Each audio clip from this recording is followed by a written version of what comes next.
نحمده ونصلي ونسلم على رسوله الكريم اما بعد فاعوذ باللہ من الشیطان الرجیم بسم اللہ الرحمن الرحیم وَلِكُلِّ أُمَّةٍ جَعَلْنَا مَنْسَكًا لِيَذْكُرُوا اسْمَ اللَّهِ عَلَى مَا رَزَقَهُم مِّن بَهِيمَةِ الْأَنْعَامِ صدق اللہ العظیم۔ الصلاۃ والسلام علیک یا رسول اللہ، الصلاۃ والسلام علیک یا حبیب اللہ، الصلاۃ والسلام علیک یا نبی اللہ، الصلاۃ والسلام علیک یا نور اللہ، وعلی آلک واصحابک یا حبیب اللہ، صلی اللہ تعالی علیہ وسلم۔ بسم اللہ الرحمن الرحیم۔ اللہم صلی وسلم وبارک علی سیدنا و مولانا محمد النبی الامی الحبیب العالی القدر العظیم الجاہ وآلہ وصحبہ وبارک وسلم۔ جزاکم اللہ خیرا۔ میرے پیارے آقا صلی اللہ تعالی علیہ وسلم کے پیارے دیوانوں، ہماری غفلت اور ناواقفیت کا حال یہ ہے کہ اس وقت عالمی سطح پر اسلام کی بنیادوں کو کمزور کرنے کے لیے جو سازشیں ہو رہی ہیں اور جو کوششیں ہو رہی ہیں، میں سمجھتا ہوں کہ اس سے متعلق ہماری قوم کے 99% لوگ واقف ہی نہیں۔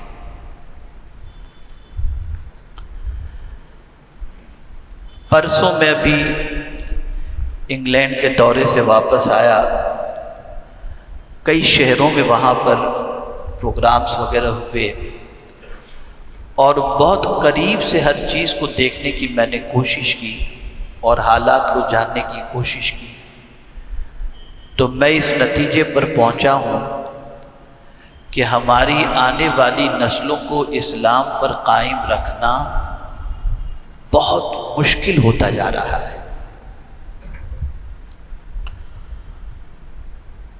اور یہاں کے حالات بھی کچھ ایسی غمازی کر رہے ہیں کہ آج ہماری قوم اگر اخبار دیکھتی بھی ہے، یوٹیوب پر جا کر کے وزٹ بھی کرتی ہے یا الیکٹرانک میڈیا پر خبریں وغیرہ بھی دیکھتی ہے، تو بس جو کچھ دکھایا جاتا ہے وہ دیکھ لیتے ہیں اور حقیقت سے واقفیت نہیں۔ کیا آپ کو معلوم ہے کہ بغیر محرم کے حج کے لیے جانا صرف خالص عورت کو اس کی شریعت نے اجازت دی ہے؟ نہیں دی نا۔ آپ کو شاید معلوم نہ ہو، 4000 سے زائد ہندوستانی عورتیں بغیر محرم کے حج کے لیے جانے والی ہیں، جن میں سے پہلی فلائٹ صرف عورتوں کی یہ ابھی 3 دن پہلے ہندوستان سے روانہ ہو یا 2 دن پہلے روانہ ہو، جس میں ایک بھی محرم نہیں، ساری عورتیں اکیلے الون۔ اور ہماری قوم لگی ہے گٹکھا کھانے میں، ہماری قوم لگی ہوئی ہے گناہوں کے اندر، کوئی احساس نہیں ہے، کوئی فکر نہیں ہے کیا سے کیا ہو رہا ہے، ذہن بدلا جا رہا ہے، سوچ بدلی جا رہی ہے، فکر بدلی جا رہی ہے۔ اور یہاں تک کہ میں آپ کو ایک واقعہ بتاؤں، جس دن میں لندن پہنچا اسی رات کی بات ہے، کچھ احباب ملنے کے لیے آئے، ان میں سے ایک صاحب نے مجھ سے کہا یہ میرا 4 سال کا بیٹا جو ہے، جو میرے گھر پر ہے، اس کو میں نے، جو وہاں ایک بہت خطرناک برائی چل رہی ہے، مرد مرد سے شادی کر رہے ہیں، عورتیں عورتوں سے شادی کر رہی ہیں، اور جنس تبدیل کی جا رہی ہے، لڑکا لڑکی بن رہا ہے، لڑکی لڑکا بن رہا ہے، یہ ساری چیزیں وہاں پر ہو رہی ہیں۔ بڑی عجیب سچویشن ہے وہاں کی، اور یہ ساری تعلیمات کہیں اور نہیں، اسکول میں دی جا رہی ہے۔ آپ تعلیم سے اپنے بچوں کو روک نہیں سکتے، اور اگر تعلیم کے لیے بھیجتے ہیں تو تعلیم کے ساتھ یہ ساری چیزیں ہو رہی ہیں۔ تو اس باپ نے مجھ سے کہا میرا 4 سال کا بیٹا ہے، کچھ اچھی حرکت نہیں کر رہا تھا، تو میں نے 4 سال کے بیٹے سے کہا بیٹا یہ اچھی چیز نہیں ہے، کہا میرا جسم ہے، میں جو چاہوں گا،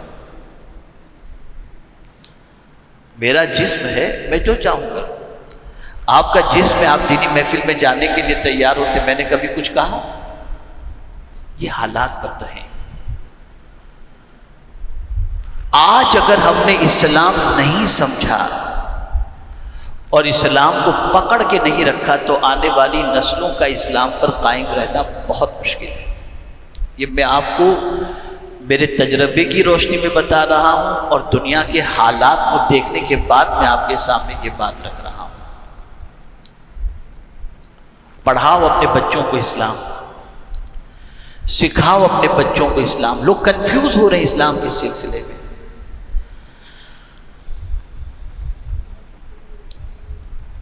ہماری قوم کی پوزیشن ایسی ہے کہ آپ وضو کے فرائض پوچھیں تو نہیں معلوم۔ ہماری قوم کی پوزیشن ایسی ہے کہ انہیں قرآن پڑھنا صحیح طور پر نہیں آتا، اور اسلام کو تو کچھ معاذ اللہ سمجھتے ہی نہیں ہیں، جیسے کوئی ضروری چیز ہے ہی نہیں۔ اللہ عز و جل نے واضح لفظوں میں قرآن شریف میں ارشاد فرمایا، یا ایھا الذین آمنوا اتقوا اللہ حق تقاتہ ولا تموتن الا وانتم مسلمون۔ مرتے دم تک دامن اسلام کو مضبوطی سے تھامے رکھنا۔ لیکن ہمیں کوئی پرواہ نہیں، کوئی فکر نہیں۔ میں نے وہاں پر دیکھا ڈرگز کے سلسلے کے اندر، اللہ اکبر،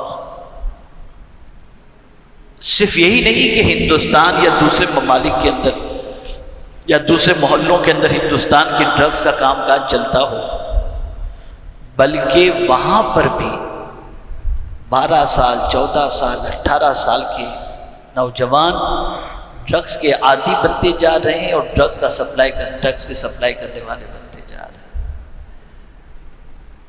ایک 18 سال کے بچے کی موت، 19 سال کے بچے کی موت اسی ڈرگز کی وجہ سے ہوئی۔ بہت برا ماحول ہے، اور میں یہ سمجھتا ہوں ذرہ برابر بھی اسلام کی اور پیغمبر اسلام صلی اللہ علیہ وسلم کی محبت اگر دل میں ہے، اور اللہ کا ڈر اور آخرت کا خوف دل میں ہے، تو کوئی بھی مسلمان اسلام کے سلسلے میں غفلت کا شکار نہ ہو، اسلام سیکھے، اسلام پر ثابت قدم رہے، اور اسلام کو دوسروں تک پہنچانے کی کوشش کرے۔ جمعہ کا یہ مختصر سا وقت بہت زیادہ درد دل پیش کرنے کی اجازت نہیں دیتا، اور حالات کی عکاسی کرنے کی اجازت نہیں دیتا۔ بس مختصراً یہ کہوں گا، خود بھی اسلام پر جمے رہو، اور اپنی نسلوں کو بھی اسلام پر قائم رکھنے کی کوشش کرو۔ اب آئیے جس آیت کریمہ کی تلاوت کا میں نے شرف حاصل کیا، کچھ باتیں اس کے حوالے سے عرض کر دوں، چونکہ آپ جانتے ہیں کہ ماہ ذی الحجہ کی آمد ہے، اور پوری دنیا میں اس ماہ مبارک کے اندر لوگ قربانی کے فریضے کو انجام دیتے ہیں۔ خوش نصیب ہیں وہ لوگ جو حرمین طیبین کی حاضری کے لیے روانہ ہو چکے ہیں، اور کچھ خوش نصیب باقی ہیں جو انشاءاللہ العظیم عنقریب روانہ ہوں گے۔ جیسا کہ آپ جانتے ہیں یہاں میری غیر حاضری میں جمعہ میں جو خطاب فرماتے تھے الحاج صادق رضوی صاحب، وہ بھی انشاءاللہ العظیم 19 تاریخ کو حج کے لیے روانہ ہو رہے ہیں۔ تو قربانی کا فریضہ انجام دیتے ہیں۔ یہ قربانی کب سے شروع ہوئی تو اس کو تھوڑا سا سمجھ لیں۔ قرآن کہتا ہے وَلِكُلِّ أُمَّةٍ جَعَلْنَا مَنْسَكًا لِيَذْكُرَ اسْمَ اللَّهِ عَلَيْهِ مَا رَزَقَهُم مِّن بَهِيمَةِ الْأَنْعَامِ۔ ہر امت کے لیے اللہ عز و جل نے قربانی رکھی۔ یہ قربانی کا سلسلہ حضرت آدم علیہ الصلاۃ والتسلیم کی اولاد سے چلا رہا ہے۔ ہر امت میں قربانی رہی، لیکن قربانی کا تصور، قربانی کا طریقہ، قربانی کا معاملہ جدا جدا رہا۔ اس دور میں جو قربانی کی سسٹم تھی وہ جدا تھی، اور اس کے بعد حضرت ابراہیم علیہ الصلاۃ والتسلیم اور اس کے بعد پیغمبر رحمت صلی اللہ تعالی علیہ وسلم کہ دور پاک کی قربانی کا سلسلہ جو ہے وہ آپ کی نگاہوں کے سامنے ہے۔ حضرت آدم علیہ الصلاۃ والتسلیم کے 2 بیٹے تھے، حابل اور قابل۔ دونوں میں جھگڑا ہوا، ایک عورت کو لے کر القیمہ کی وجہ سے۔ قابل نے کہا اس پر میرا حق ہے، میرے لیے یہ حلال ہے۔ حابل نے کہا میرے لیے۔ تو اب اس زمانے میں حق کو ثابت کرنے کے لیے کہ کون صحیح ہے کون صحیح نہیں، اس کے لیے قربانی دی جاتی۔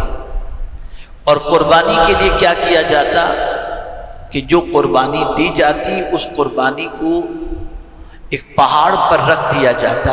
دونوں قربانی دیتے، دونوں کی قربانی پہاڑ پر رکھی جاتی، اور قربانی کی قبولیت کی دلیل یہ ہوتی کہ آسمان سے بغیر دھوئے والی ایک سفید آگ آتی جس کی قربانی کو جلا ڈالتی، گویا اس کی قربانی قبول ہے، اور جس کی قربانی نہ جلتی تھی گویا اس کی قربانی رد ہے۔ یہ تفسیر کے اندر ہے، میں کوئی قصہ کہانی نہیں سنا رہا ہوں۔ تو جب دونوں نے قربانی پیش کی تو ایک کی قربانی کو اللہ نے قبول فرمایا، یعنی سفید آگ آسمان سے آئی اور آ کر کے اس قربانی کو جلا دی۔ اس سے واضح ہو گیا کہ یہ قربانی اس کی قبول ہو گئی۔ اب جس کی نہیں جلایا اس کے دل کے اندر حابل کے لیے نفرت اور عداوت پیدا ہوئی، اور اس کے بعد قابل نے حابل کو قتل کر دیا۔ تو اس زمانے میں قربانی کی قبولیت کی ایک علامت تھی، اور وہ علامت یہ تھی کہ آسمان سے آگ آتی اور جلا دیتی، گویا قربانی قبول ہو گئی۔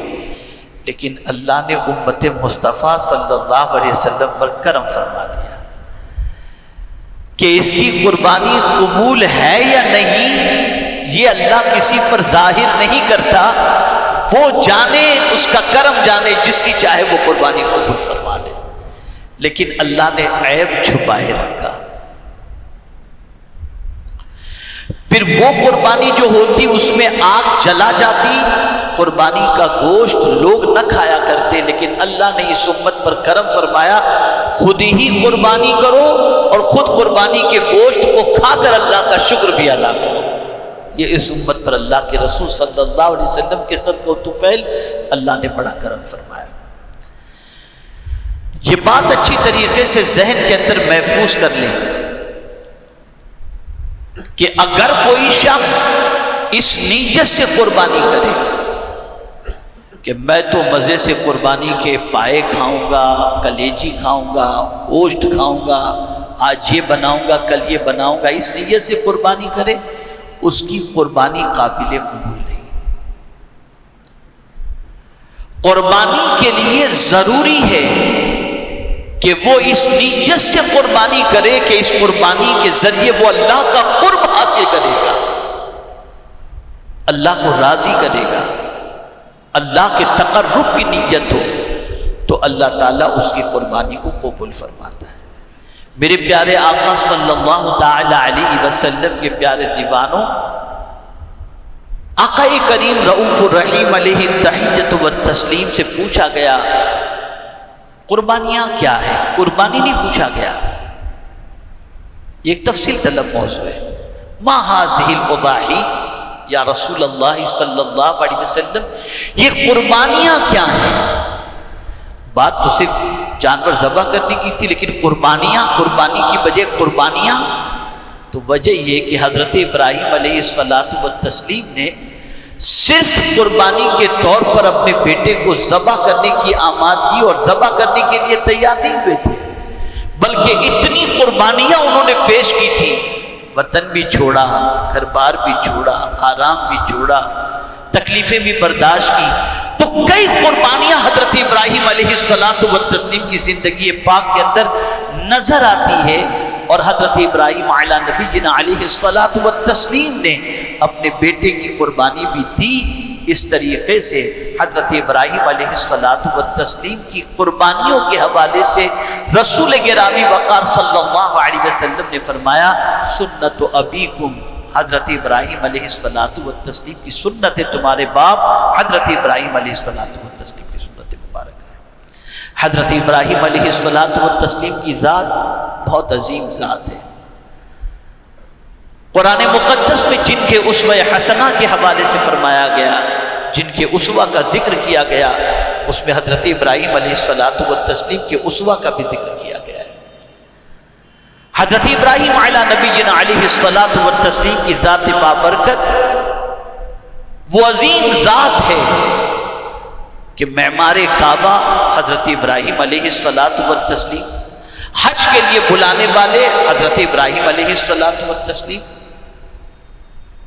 آگ میں اللہ کی رضا کے لیے اپنی جان قربان کرنے کا جذبہ رکھنے والے حضرت ابراہیم علیہ السلام۔